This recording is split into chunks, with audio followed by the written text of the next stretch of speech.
Arestado ang isang grade 11 student sa Caloocan matapos ireklamo ng panggagahasa umano sa isang babaeng 15 anyos sa Quezon City. Ang paliwanag niya sa unang balita ni James Agustin.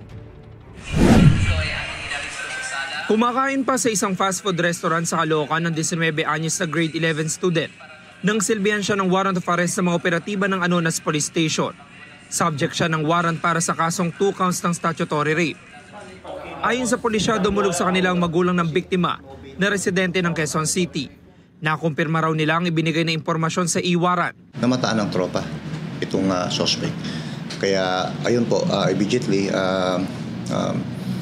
in-effect natin kaagad yung warrant of arrest. Nagtago muna to, kaya nga nung isinampa yung kaso sa kanya, hindi kaagad siya nahuli. Sa investigasyon ng QCPD nangyari ang krimen noong Pebrero.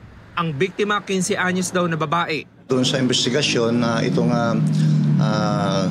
suspect at yung biktima nagkakilala.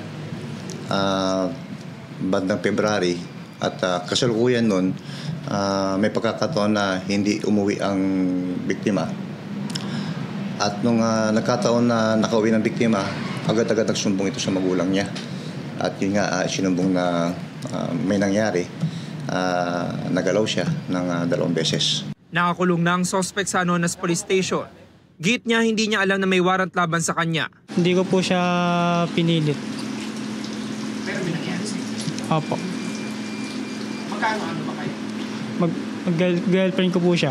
Ayaw po kasi sa akin ng mga magulang niya po. Pero po, gusto po ako ng girlfriend ko. Ito ang unang balita. James Agustin para sa GMA Integrated News.